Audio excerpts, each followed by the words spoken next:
Dragon ফলের পুডিংটা যে এত মজা হয় আর দেখতে এতটা সুন্দর হয়, ভিউয়ার্স না বানিয়ে খেলে আপনারা কিন্তু একদমই বুঝবেন না। আজকে আমি ড্রাগন ফল দিয়ে পুডিং বানিয়েছি আর এই পুডিংটা খেতে এতটা সুস্বাদু, মুখে দিতেই একেবারে মিলিয়ে যায়। সো ভিউয়ার্স, ওয়েলকাম জানাচ্ছি আমার আরেকটি নতুন ভিডিওতে। তো এই পুডিংটা বানানোর জন্য প্রথমে আমি একটা ড্রাগন ফলকে একদম ছোট করে টুকরো করে নিয়েছি আর এই ড্রাগন ফলটাকে আমি হ্যান্ড ব্লেন্ডার দিয়ে ভালো করে ব্লেন্ড করে নিব। চাইলে আপনারা ব্লেন্ডারেও ব্লেন্ড করতে পারেন। এখানে আমি 1 কাপের হাফ কাপ পানি দিয়েছি, বাকিটা পরে দিব। তো আমি কিন্তু ড্রাগন ফলটাকে স্মুথলি ব্লেন্ড করে নিয়েছি আর এটা কিন্তু আমি ছাঁকবো না। আর ছাঁকবো না কারণ হচ্ছে যে ড্রাগনের গুটি গুটি অংশটা আছে, মানে দানাদার কালো কালো, সেটা কিন্তু পুডিংয়ের গায়ে লেগে থাকলে দেখতে খুবই সুন্দর লাগে। তো এই পর্যায়ে আমি হাফ কাপ পানি ছিল যে সেটা আমি দিয়ে দিয়েছি জগটা ধুয়ে। তারপর এখানে দিয়ে দিব হাফ কাপ পরিমাণ চিনি আর দিয়ে দিব স্বাদমতো লবণ।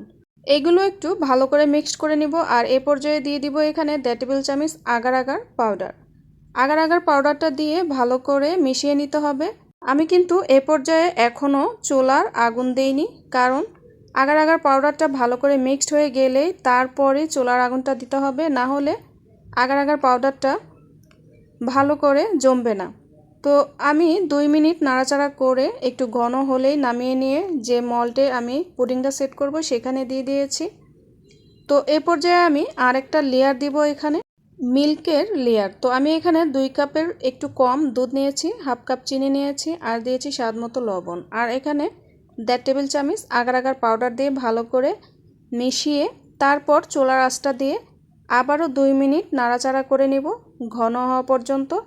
তো ভালো করে ঘন হয়ে গেলে আমি এ পর্যায়ে যে পুডিংটা আগে সেট করেছিলাম এটা কিন্তু আমি ফ্রিজে রেখেছিলাম প্রায় আধ ঘন্টার মতো, আর এই পর্যায়ে আমি এর উপর দিয়ে দিব মিল্কের পুডিংটা। তো দুইটা পুডিং ভালো করে সেট হওয়ার জন্য ফ্রিজে রেখে দেবো আবারও আধ ঘন্টা। তো দেখুন পুডিংটা ভালো করে সেট হয়ে গিয়েছে। এই পর্যায়ে আমি সাইডটা ভালো করে ছুরির সাহায্যে কেটে এটাকে মল্ড আউট করে নেব।